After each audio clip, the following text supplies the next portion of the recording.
We have nothing to look at and appropriate of.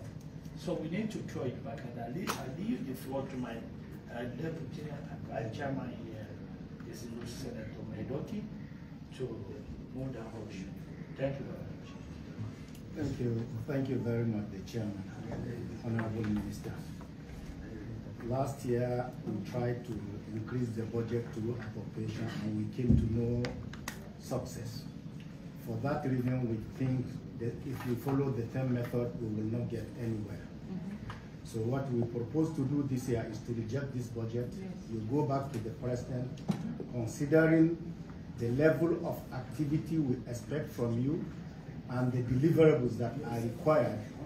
We are moving this motion that the budget for the Ministry of Information and National Orientation is rejected by this Committee on